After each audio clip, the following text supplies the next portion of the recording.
छड्डी ना कदे मेरी बां बाबा नानका, छड्डी ना कदे मेरी बां बाबा नानका। बख्श देवी मेरे, बख्श देवी मेरे, बख्श देवी मेरे तू गुनाह बाबा नानका, छड्डी ना कदे मेरी बां बाबा नानका। ਅਸੀਂ ਆ ਪੁੱਜੇ ਹੈਗੇ ਆ ਗੁਰੂਆਂ ਦੀ ਧਰਤੀ ਨਾਂਦੇੜ ਵਿੱਚ ਗੁਰਦੁਆਰਾ ਸਾਹਿਬ, ਗੁਰਦੁਆਰਾ ਸ਼੍ਰੀ ਮਾਲ ਟੇਕਰੀ ਸਾਹਿਬ ਵਿੱਚ ਗੁਰੂ ਨਾਨਕ ਦੇਵ ਜੀ ਦੀ ਚਰਨ ਛੋਹ ਪ੍ਰਾਪਤ ਇਤਿਹਾਸਿਕ ਗੁਰਦੁਆਰਾ ਸਾਹਿਬ ਗੁਰੂ ਨਾਨਕ ਦੇਵ ਜੀ ਦੇ ਇੱਥੇ ਆਉਣ ਦੇ ਉਪਰੰਤ ਬਣਾਇਆ ਗਿਆ, ਐਸਾ ਇਤਿਹਾਸਕਾਰ ਦੱਸਦੇ ਨੇ। ਇਹ ਸਥਾਨ ਸੱਚਖੰਡ ਸਾਹਿਬ ਸ਼੍ਰੀ ਹਜ਼ੂਰ ਸਾਹਿਬ ਤੋਂ ਤਕਰੀਬਨ 5.5 ਕਿਲੋਮੀਟਰ ਦੀ ਦੂਰੀ ਤੇ 15 ਮਿੰਟ ਦਾ ਸਮੇਂ ਲੱਗਦਾ ਹੈ। ਦਿੱਲੀ ਤੋਂ ਤਕਰੀਬਨ 1419 ਕਿਲੋਮੀਟਰ ਦੂਰ ਹੈ ਸਥਾਨ, ਜਿਹਦੇ ਪੁੱਜਣ ਵਾਸਤੇ ਕਾਰ ਦੁਆਰਾ 27 ਘੰਟੇ GPS ਦੇ ਹਿਸਾਬ ਨਾਲ ਲੱਗਦੇ ਨੇ, ਅਦਰਵਾਈਜ਼ 36 ਤੋਂ 40 ਘੰਟੇ ਦਾ ਸਮਾਂ ਇੱਥੇ ਆਉਣ 'ਤੇ ਲੱਗਦਾ ਹੈ। ਇਤਿਹਾਸਕਾਰ ਦੱਸਦੇ ਨੇ ਜਿਸ ਵਕਤ ਗੁਰੂ ਨਾਨਕ ਦੇਵ ਜੀ ਮਹਾਰਾਜ ਆਪਣੀ ਦੱਖਣ ਦੀ ਯਾਤਰਾ ਕਰਦੇ ਹੋਏ ਸਿੰਗਲਾ ਦੀਪ, ਜਿਹਨੂੰ ਕਿ ਸ਼੍ਰੀਲੰਕਾ ਆਖਿਆ ਜਾਂਦਾ ਹੈ, ਉੱਥੇ ਜਾ ਰਹੇ ਸੀਗੇ ਅਤੇ ਇਸ ਸਥਾਨ 'ਤੇ ਆ ਕੇ ਰੁਕੇ ਸੀਗੇ। ਮੁਸਲਿਮ ਸੰਤ ਸੈਯਦ ਸ਼ਾਹ ਫਕੀਰ, ਜਿਹਨੂੰ ਲੱਕੜ ਸ਼ਾਹ ਦੇ ਨਾਂ 'ਤੇ ਜਾਣਿਆ ਜਾਂਦਾ ਸੀ, ਉਸ ਦੀ ਬੇਨਤੀ ਦੇ ਉੱਤੇ ਸੱਚੇ ਪਿਤਾ ਸਾਹਿਬ ਸ਼੍ਰੀ ਗੁਰੂ ਨਾਨਕ ਦੇਵ ਜੀ ਉਹਨੂੰ ਉਤਾਰਨ ਵਾਸਤੇ ਇਸ ਸਥਾਨ 'ਤੇ ਆਏ ਸੀ, ਐਸਾ ਇਤਿਹਾਸਕਾਰ ਦੱਸਦੇ ਨੇ। ਅੰਦਰ ਚੱਲ ਕੇ ਗੁਰਦੁਆਰਾ ਸਾਹਿਬ ਦੇ ਵੀ ਦਰਸ਼ਨ ਕਰਾਵਾਂਗੇ ਅਤੇ ਇਹਦਾ ਪੂਰਾ ਇਤਿਹਾਸ ਆਪ ਜੀ ਨੂੰ ਹਮੇਸ਼ਾ ਦੀ ਤਰ੍ਹਾਂ ਸ਼ਰਵਣ ਕਰਾਵਾਂਗੇ। ਤਦ ਤੱਕ ਤੁਸੀਂ ਸਾਡੇ ਨਾਲ ਬਣੇ ਰਹੋ ਅਤੇ ਦੇਖਦੇ ਰਹੋ ਸਪਿਰਿਚੁਅਲ ਜਰਨੀ ਟਰਬਨ ਟਰੈਵਲਰ ਦੀ।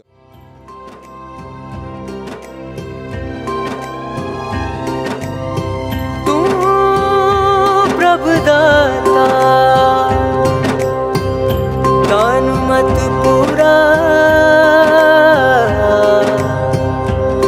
हम थारे बेखारी जीवा। मैं क्या मांगू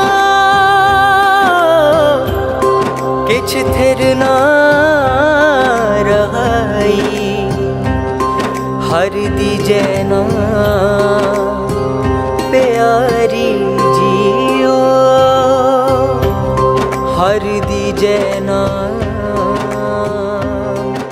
प्यारी जियो।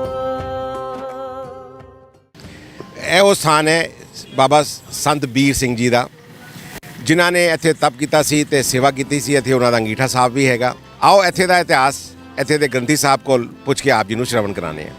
ਵਾਹਿਗੁਰੂ ਜੀ ਕਾ ਖਾਲਸਾ, ਸ੍ਰੀ ਵਾਹਿਗੁਰੂ ਜੀ ਕੀ ਫਤਿਹ। ਇਸ ਅਸਥਾਨ ਦਾ ਨਾਮ ਗੁਰਮੁਖ ਪਿਆਰੋ ਮਾਲ ਟੇਕੜੀ ਸਾਹਿਬ, ਔਰ ਇਹ ਤਪ ਅਸਥਾਨ ਅੰਗੀਠਾ ਸਾਹਿਬ ਸੰਤ ਬਾਬਾ ਵੀਰ ਸਿੰਘ ਜੀ ਜਲੰਧਰ ਵਾਲਿਆਂ ਦਾ, ਸੰਤਾਂ ਦਾ ਜਨਮ ਜ਼ਿਲ੍ਹਾ ਜਲੰਧਰ ਨਵੇਂ ਪਿੰਡ ਵਿੱਚ ਹੋਇਆ। 20 ਸਾਲ ਦੀ ਉਮਰ 'ਚ ਇੱਥੇ ਹਜ਼ੂਰ ਸਾਹਿਬ ਦਰਸ਼ਨਾਂ ਨੂੰ ਆਏ ਤੇ ਇੱਥੇ ਗੁਰੂ ਮਹਾਰਾਜ ਜੀ ਦੇ ਤਖਤ ਸੱਚਖੰਡ ਸਾਹਿਬ ਦੀ ਸੇਵਾ 'ਤੇ ਰਹਿ ਗਏ। ਖਾਲੀ ਸਮਾਂ ਜਿਹੜਾ ਸੰਜੀ ਦੇ ਕੋਲ ਆਉਂਦਾ ਇਸ ਬਿਆਬਾਨ ਜੰਗਲ 'ਚ ਬਹਿ ਕੇ ਤਪ ਕਰਨਾ, ਨਾਲੇ ਸੰਗਤਾਂ ਵਾਸਤੇ ਦਾਤਨਾਂ ਦੀ ਸੇਵਾ ਕਰਦੇ। ਉਸ ਵੇਲੇ ਗੁਰੂ ਮਹਾਰਾਜ ਦੇ ਉਸ ਅਸਥਾਨ ਦੇ ਦਰਸ਼ਨ ਹੋਏ ਜਿੱਥੇ ਪਹਿਲੀ ਪਾਤਸ਼ਾਹ ਗੁਰੂ ਨਾਨਕ ਦੇਵ ਜੀ ਦਾ ਖਜ਼ਾਨਾ ਦੱਬਿਆ ਸੀ। ਜਦ ਮੁਸਲਮਾਨਾਂ ਨੂੰ ਪਤਾ ਲੱਗਿਆ ਸਿੱਖਾਂ ਦੇ ਗੁਰੂਆਂ ਦਾ ਖਜ਼ਾਨਾ ਦੱਬਿਆ ਕਰਕੇ ਗੁਰਦੁਆਰਾ ਕਾਫੀ ਚਿਰ ਮੁਸਲਮਾਨਾਂ ਦੇ ਕਬਜ਼ੇ 'ਚ ਰਿਹਾ। ਸੰਤ ਬਾਬਾ ਵੀਰ ਸਿੰਘ ਨੇ ਅਸਥਾਨ 'ਤੇ ਮੋਰਚਾ ਲਾਤਾ, ਕਈ ਸਿੰਘ ਇੱਥੇ ਸ਼ਹੀਦ ਹੋਏ, ਕਈ ਮੁਸਲਮਾਨ ਮਾਰੇ ਗਏ। ਸਨ 1926 ਵਿੱਚ ਗੁਰਦੁਆਰਾ ਮੁਸਲਮਾਨਾਂ ਦੇ ਕਬਜ਼ੇ 'ਚੋਂ ਮੁਕਤ ਕਰਾ ਕੇ ਗੁਰੂ ਮਹਾਰਾਜ ਦੇ ਗੁਰਦੁਆਰੇ ਦੀ ਸੇਵਾ ਕਰਵਾਈ ਔਰ ਮਹਾਰਾਜ ਜੀ ਦਾ ਪ੍ਰਕਾਸ਼ ਕਰਵਾਇਆ। ਉਹ ਸੰਤਾਂ ਦਾ, ਮਹਾਂਪੁਰਸ਼ਾਂ ਦਾ ਇਹ ਤਪ ਸਥਾਨ ਅੰਗੀਠਾ ਸਾਹਿਬ, ਸੰਤ ਬਾਬਾ ਵੀਰ ਸਿੰਘ ਗੁਰਦੁਆਰਾ ਮਾਲ ਟੇਕੜੀ, ਪਹਿਲੀ ਪਾਤਸ਼ਾਹ ਗੁਰੂ ਨਾਨਕ ਦੇਵ ਜੀ ਦੇ ਗੁਪਤ ਖਜ਼ਾਨੇ ਵਾਲੀ ਜਗ੍ਹਾ। ਇਹ ਇੱਥੇ ਦਾ ਇਤਿਹਾਸ ਗੁਰਮੁਖ ਪਿਆਰੋ। ਵਾਹਿਗੁਰੂ ਜੀ ਕਾ ਖਾਲਸਾ, ਸ੍ਰੀ ਵਾਹਿਗੁਰੂ ਜੀ ਕੀ ਫਤਿਹ। ਜਿਸ ਤੂੰ ਦੇ ਤਿਸੈ ਕਿਆ ਚਾਰਾ, ਨਾਨਕ। ਬਾਬਾ ਜੀ ਤੋਂ ਆਪ ਜੀ ਨੇ ਇਸ ਸਥਾਨ ਦਾ ਜੋ ਇਤਿਹਾਸ ਸਰਵਣ ਕੀਤਾ, ਉਹਦੇ ਹਿਸਾਬ ਨਾਲ ਇਹ ਉਹ ਸਥਾਨ ਹੈ ਜਿੱਥੇ ਕਿ ਗੁਰੂ ਨਾਨਕ ਦੇਵ ਜੀ ਦੇ ਦੁਆਰਾ ਰੱਖਿਆ ਗਿਆ ਖਜ਼ਾਨਾ ਬਾਅਦ ਵਿੱਚ ਪ੍ਰਗਟ ਹੋਇਆ ਸੀਗਾ। ਆਓ ਹੁਣ ਆਪ ਜੀ ਨੂੰ ਹੋਰ ਸਥਾਨ ਜਿਹੜੇ ਇੱਥੇ ਸੰਬੰਧਿਤ ਨੇ ਉਹਨਾਂ ਦੇ ਦਰਸ਼ਨ ਕਰਾਉਂਦੇ ਹਾਂ। ਗੁਰੂ ਨਾਨਕ ਕੀ ਵਡਿਆਈ, ਗੁਰੂ ਨਾਨਕ ਕੀ ਵਡਿਆਈ, ਗੁਰੂ ਨਾਨਕ ਕੀ ਵਡਿਆਈ, ਗੁਰੂ ਨਾਨਕ ਕੀ ਵਡਿਆਈ। ਸੁਣੀ ਅਰਦਾਸ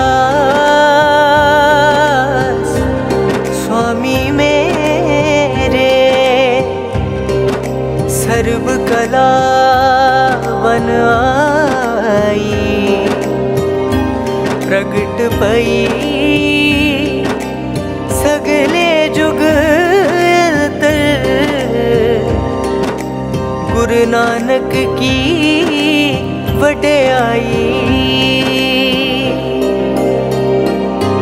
गुरु नानक की वड्याई, गुरु नानक की वड्याई, गुरु नानक की वड्याई, गुरु नानक की वड्याई।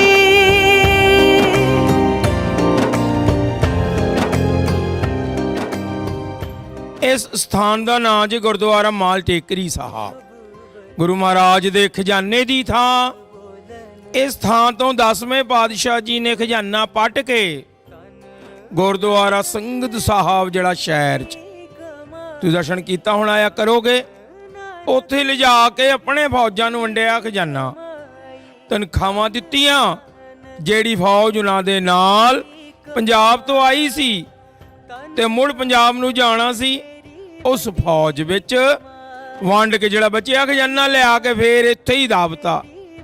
दबण तो बाद कहा समा आएगा खालसा 96 करोड़ होएगा, तद खजाना प्रगट होके फिर लंगर होएगा। तां इहदा नां रखिया माल टेकरी, खजाने दी थां। माल दा मतलब खजाना ते टेकरी उच्ची थां। ਇਹ ਇੱਥੇ ਦਾ ਇਤਿਹਾਸ। ਵਾਹਿਗੁਰੂ ਜੀ ਕਾ ਖਾਲਸਾ, ਵਾਹਿਗੁਰੂ ਜੀ ਕੀ ਫਤਿਹ। जोगिया तू पोगी अंदर पोगिया। ਪੁਰਾਤਨ ਸਮੇਂ ਵਿੱਚ ਇੱਥੇ ਸਿੱਧਨਾਥਪੁਰੀ, ਬ੍ਰਹਮਪੁਰੀ, ਵਜ਼ੀਰਾਬਾਦ ਨਾਂ ਦੇ ਛੋਟੇ ਛੋਟੇ ਪਿੰਡ ਹੋਇਆ ਕਰਦੇ ਸੀਗੇ ਤੇ ਇਸ ਸਥਾਨ ਤੇ ਜਿੱਥੇ ਗੁਰਦੁਆਰਾ ਸਾਹਿਬ ਹੈ ਇਹਨੂੰ ਮਾਲਜਾ ਆਖਿਆ ਜਾਂਦਾ ਸੀਗਾ। ਗੁਰੂ ਨਾਨਕ ਦੇਵ ਜੀ ਦਾ ਇਸ ਸਥਾਨ ਤੇ ਆਉਣ ਦਾ ਇਤਿਹਾਸ ਤਕਰੀਬਨ ਸਨ 1500-1200 ਈਸਵੀ ਦਾ ਇਤਿਹਾਸਕਾਰ ਦੱਸਦੇ ਨੇ। ਜਿਸ ਸਥਾਨ ਤੇ ਗੁਰੂ ਨਾਨਕ ਦੇਵ ਜੀ ਲੱਕੜ ਸ਼ਾਹ ਨੂੰ ਮਿਲੇ ਸੀ, ਉਹਨਾਂ ਦੀ ਬੇਨਤੀ ਸਵੀਕਾਰ ਕਰ, ਤੇ ਉਹ ਸਥਾਨ ਇੱਥੋਂ ਥੋੜੀ ਦੂਰ ਤੇ ਹੈ ਜਿੱਥੇ ਲੱਕੜ ਸ਼ਾਹ ਦੀ ਮਜ਼ਾਰ ਹੈ। ਆਓ ਚੱਲੇ ਹਾਂ ਆਪ ਜੀ ਨੂੰ ਉਸ ਮਜ਼ਾਰ ਦੇ ਵੀ ਦਰਸ਼ਨ ਕਰਾਣੇ ਆ।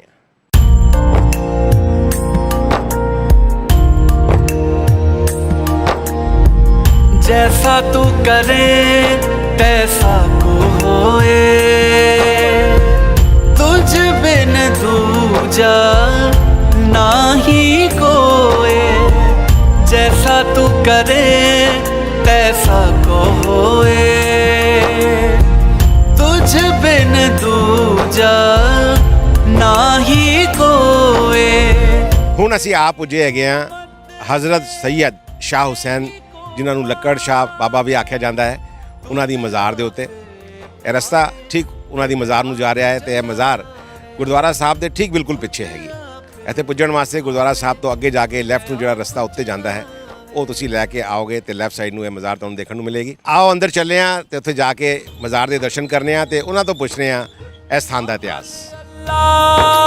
नूर उपाया कुदरत के सब बंदे, एक नूर ते सब जग उपजे। कौन भले को मंदे। ਹੁਣ ਅਸੀਂ ਆਪ ਪੁੱਜੇ ਹੈਗੇ ਹਾਂ ਲੱਕੜ ਸ਼ਾਹ ਦੀ ਉਸ ਮਜ਼ਾਰ ਦੇ ਉੱਤੇ ਜਿਹਦਾ ਕਿ ਇਤਿਹਾਸ ਵਿੱਚ ਜ਼ਿਕਰ ਆਇਆ ਹੈ। ਇੱਥੇ ਆ ਕੇ ਸਾਨੂੰ ਇਹ ਪਤਾ ਲੱਗਿਆ ਕਿ ਲੱਕੜ ਸ਼ਾਹ ਗੁਰੂ ਨਾਨਕ ਦੇਵ ਜੀ ਨੂੰ ਨਹੀਂ ਮਿਲੇ ਸੀ, ਲੇਕਿਨ 6ਵੀਂ ਪਾਤਸ਼ਾਹੀ ਸਾਹਿਬ ਸ਼੍ਰੀ ਗੁਰੂ ਹਰਗੋਬਿੰਦ ਸਾਹਿਬ ਜੀ ਨੇ ਉਹਨਾਂ ਨੇ ਇੱਥੇ ਖਜ਼ਾਨੇ ਦੀ ਰਾਖੀ ਵਾਸਤੇ ਉਹਨਾਂ ਨੂੰ ਭੇਜਿਆ ਸੀ। ਆਓ ਅੰਦਰ ਚੱਲਦੇ ਹਾਂ, ਉਸ ਮਜ਼ਾਰ ਦੇ ਦਰਸ਼ਨ ਕਰਨੇ ਆ ਤੇ ਇੱਥੇ ਦੇ ਜਿਹੜੇ ਮੌਲਵੀ ਸਾਹਿਬ ਨੇ ਉਹਨਾਂ ਕੋਲੋਂ ਇਹਨਾਂ ਦਾ ਪੱਖ ਸੁਣਨੇ ਆ ਕਿ ਇਹਨਾਂ ਦਾ ਇਤਿਹਾਸ ਇਸ ਸਥਾਨ ਦੇ ਬਾਰੇ 'ਚ ਕੀ ਕਹਿੰਦਾ ਹੈ ਤੇ ਸਾਡੇ ਗੁਰਦੁਆਰਾ ਮਾਲ ਟੇਕਰੀ ਸਾਹਿਬ ਨਾਲ ਇਸ ਸਥਾਨ ਦਾ ਕੀ ਸੰਬੰਧ ਹੈ। तू करता करना मैं नाही, जाऊं करी न होई। ਜ਼ਮੀਨ ਦੇ ਇਤਿਹਾਸ ਤੇ ਕਿਤਾਬੀ ਇਤਿਹਾਸ ਵਿੱਚ ਜ਼ਮੀਨ ਅਸਮਾਨ ਦਾ ਫਰਕ ਹੁੰਦਾ ਹੈ। ਜਿਹੜਾ ਕਿ ਇਤਿਹਾਸ ਸਾਨੂੰ ਇੰਟਰਨੈਟ ਤੇ ਜਾਂ ਕਿਤਾਬਾਂ ਦੇ ਦੁਆਰਾ ਪਤਾ ਲੱਗਿਆ ਤੇ ਜਿਹੜਾ ਇਤਿਹਾਸ ਇੱਥੇ ਆ ਕੇ ਇਹਨਾਂ ਕੋਲ ਪਤਾ ਲੱਗਿਆ ਉਹਦੇ ਵਿੱਚ ਕਾਫੀ ਫਰਕ ਹੈ।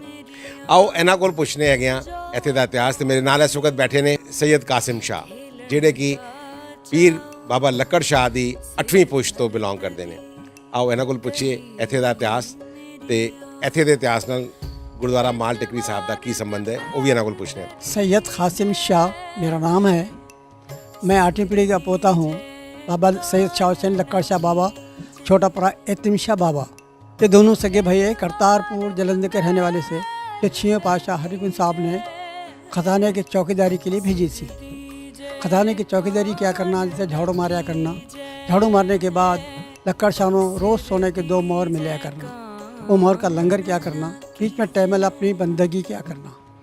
ऐसे ही करते 6 पातशाह से लेके 10वें पातशाह तक राखी की। 10वें पातशाह आने के बाद में आधा खजाना संगत साहब फौजों को बांटे, आधा लक्कड़ शाह के पास अमानत रखे। ये दक्कन के मुगलों को पता चला कि लक्कड़ शाह आदम बाकी कैसे रह गया, उन्हें आगे तंग कर दिया। लक्कड़ शाह में ख़जाना बता देते हम पहले शर्म खिला बना देंगे। बाबे ने जवाब दिए अमानत रखी गई, उसमें ख़यानत करना धोखा देना मेरा फ़र्ज़ नहीं, मैं सच्चा इंसान धोखा नहीं दे सकता। मैंने फिर मारकूट की ज़बरदस्ती की, उन्होंने ज़बरदस्ती ना करने की वजह से अरदास की, यानी दुआ मांगी और ज़मीन शाख हो गई और ये समा गए छोटे बड़े भाई। फिर छोटे भाई को मारपीट करे, उन्हें भैया ने 1.5 घंटे की मोहलत दे।